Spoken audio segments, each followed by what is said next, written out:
What's the millennial question? Apparently, millennials, as a generation, which is a group of people who were born approximately 1984 and after, are tough to manage. And they're accused of being entitled and narcissistic and self-interested, unfocused, lazy. But entitled is the big one. And because they confound leadership so much, what's happening is leaders are asking the millennials, what do you want? And millennials are saying, we want to work in a place with purpose, love that. We want to make an impact, whatever that means. We want free food and beanbags. And so somebody articulates some sort of purpose, there's lots of free food and there's beanbags, and yet for some reason they're still not happy. And that's because they're missing. There's a missing piece. What I've learned is that I can break it down into four pieces. Right? There are four things, four characteristics. One is parenting. The other one is technology. The third is impatience, and the fourth is environment. The generation that we call the millennials, too many of them grew up subject to, not my words, failed parenting strategies. Where, for example, they were told that they were special all the time. They were told that they could have anything they want in life, just because they want it. Right? They were told, some of them got into honors classes, not because they deserved it, but because their parents complained. And some of them got A's, not because they earned them, but because the teachers didn't want to deal with the parents. Some kids got participation medals. You got a medal for coming in last, right?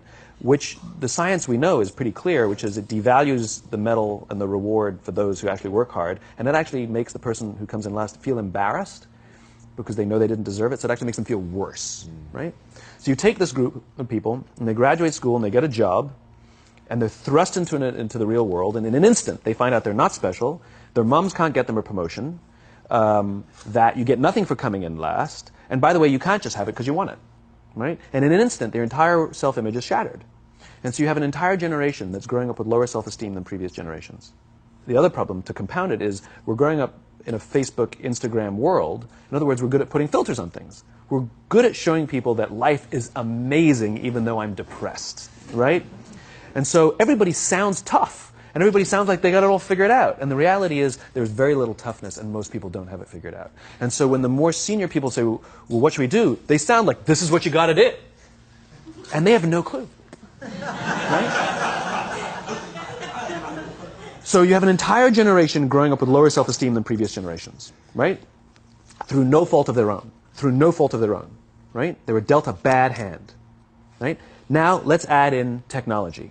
We know that engagement with social media and our cell phones releases a chemical called dopamine. That's why when you get a text, it feels good. Right? So, we've all had it where you're feeling a little bit down or feeling a bit lonely. And so you send out 10 texts to 10 friends, hi, hi, hi, hi, hi. Because it feels good when you get a response, right? Right? It's why we count the likes. It's why we go back 10 times to see if my Instagram is growing slower, did I do something wrong? Do they not like me anymore, right? The trauma for young kids to be unfriended, right? Because we know when you get a hit of dopamine, which feels good. It's why we like it. It's why we keep going back to it.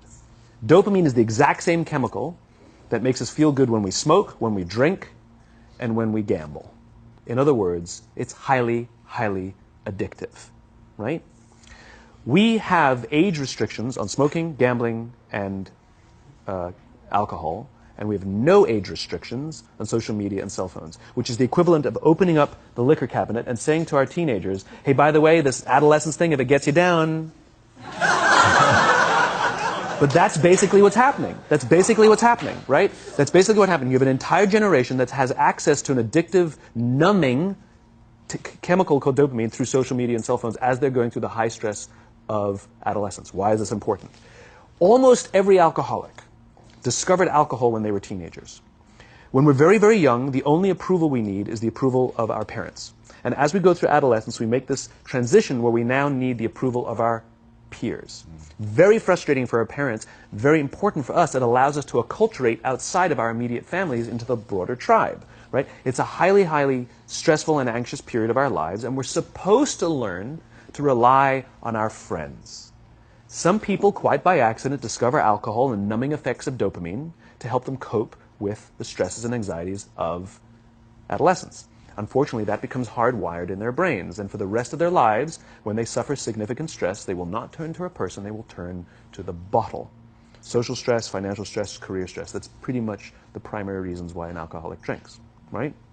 What's happening is, because we're allowing unfettered access to these dopamine-producing devices and media, basically it's becoming hardwired, and what we're seeing is, as they grow older, too many kids don't know how to form deep, meaningful relationships. Their words, not mine. They will admit that many of their friendships are superficial. They will admit that their friends, that they don't count on their friends, they don't rely on their friends, they have fun with their friends, but they also know that their friends will cancel on them if something better comes along. Deep, meaningful relationships are not there because they never practice the skill set, and worse, they don't have the coping mechanisms to deal with stress. So when significant stress starts to show up in their lives, they're not turning to a person, they're turning to a device, they're turning to social media, they're turning to these things which offer temporary relief. We know, the science is clear, we know that people who spend more time on Facebook suffer higher rates of depression than people who spend less time on Facebook. Right? These things balanced. Alcohol is not bad, too much alcohol is bad. Gambling is fun, too much gambling is dangerous. Right? There's nothing wrong with social media and cell phones. It's the imbalance. Right? If you're sitting at dinner with your friends and you're texting somebody who's not there, that's a problem. That's an addiction. If you're sitting in a meeting with people you're supposed to be listening to and speaking, and you put your phone on the table, face up or face down, I don't care, that sends a subconscious message to the room that you're just not that important to me right now. Right? That's what happens. And the fact that you cannot put it away is because you are addicted. Right? If you wake up and you check your phone before you say good morning to your girlfriend, boyfriend, or spouse, you have an addiction. And like all addiction, in time, it'll destroy relationships, it'll cost time, and it'll cost money, and it'll make your life worse. Right? So you have a generation growing up with lower self-esteem that doesn't have the coping mechanisms to deal with stress. Right? Now you add in the sense of impatience. Right? They've grown up in a world of instant gratification. You want to buy something, you go on Amazon, it arrives the next day. You want to watch a movie? Log on and watch a movie. You don't check movie times. You want to watch a TV show? Binge. You don't even have to wait week to week to week. Right? I know people who skip seasons just so they can binge at the end of the season. Right? Instant gratification. You want to go on a date? You don't even have to learn how to be like, hey. You don't even have to learn and practice that skill. You don't have to be the uncomfortable one who says yes when you mean no and says no when you mean no, but yes when you...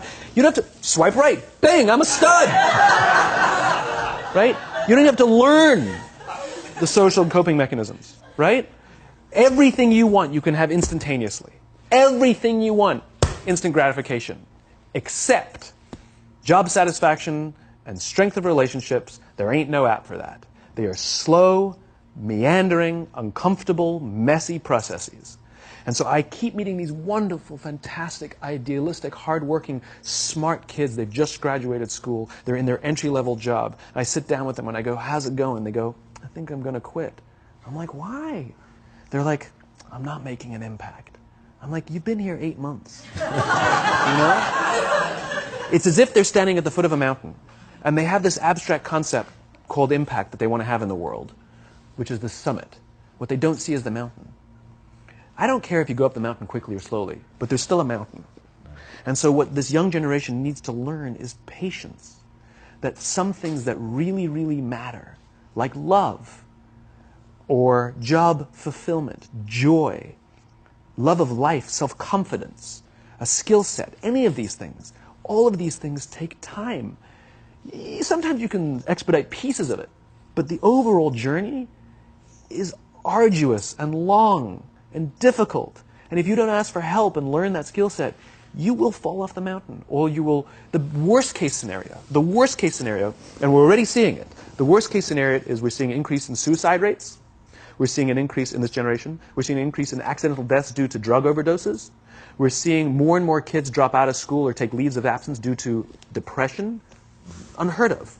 These are all, this is really bad. The best case scenario, those are all bad cases, right? The best case scenario is you'll have an entire population growing up and going through life and just never really finding joy. They'll never really find deep fulfillment in work or in life. They'll just waft through life and it'll be just, it's fine. How's your job? It's fine. It's the same as yesterday. How's your relationship? It's fine. Like that's the best case scenario. Which leads me to the fourth point, which is environment. Which is we're taking this amazing group of young, fantastic kids who are just dealt a bad hand. It's no fault of their own. And we put them in corporate environments that care more about the numbers than they do about the kids. They care more about the short-term gains than the long-term life of this young human being. We care more about the year than the lifetime, right? And so we are putting them in corporate environments that aren't helping them build their confidence, that aren't helping them learn the skills of cooperation, that aren't helping them overcome the challenges of a digital world and finding more balance, that isn't helping them overcome the need to have instant gratification and teach them the joys and impact and the fulfillment you get from working hard on something for a long time that cannot be done in a month or even in a year. And so we're thrusting to them in corporate environments, and the worst part about it is they think it's them. They blame themselves. They think it's them who can't deal. And so it makes it all worse. It's not. I'm here to tell them it's not them. It's the corporations. It's the corporate environments. It's the total lack of good leadership in our world today that is making them feel the way they do. They were dealt a bad hand, and I hate to say it, but it's the company's responsibility. It sucks to be you. Like, we have no choice, right?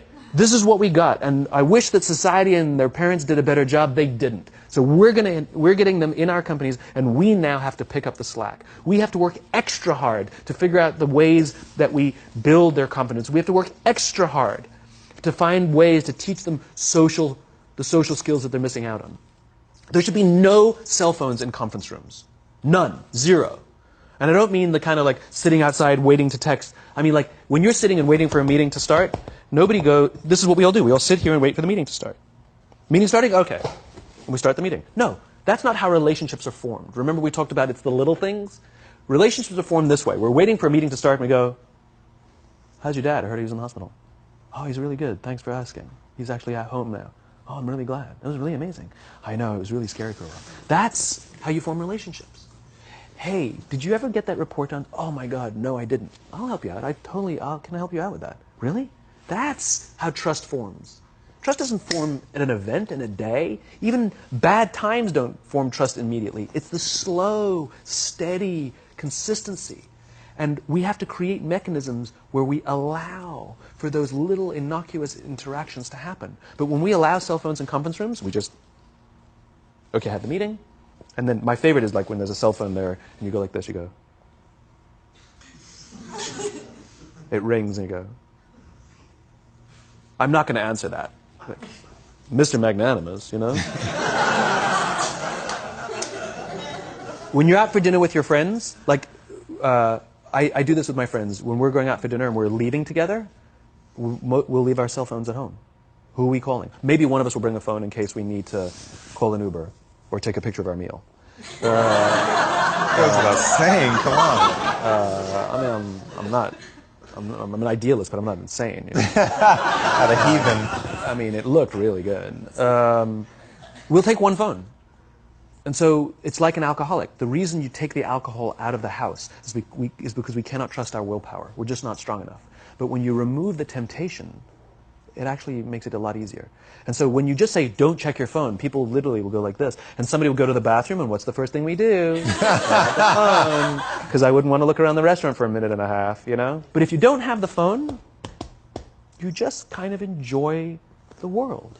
And that's where ideas happen. The constant engagement is not where you have innovation and ideas. Ideas happen when our minds wander and we go, and you see something, I bet they could do that. That's called innovation, right? But we're taking away all those little moments, right? You should not, and none of us should charge our phones by our beds. We should be charging our phones in the living rooms, right? Remove the temptation. You wake up in the middle of the night because you can't sleep, you won't check your phone, which makes it worse.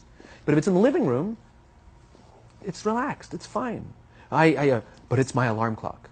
Buy an alarm clock. They cost $8. Right? I'll buy you an alarm clock.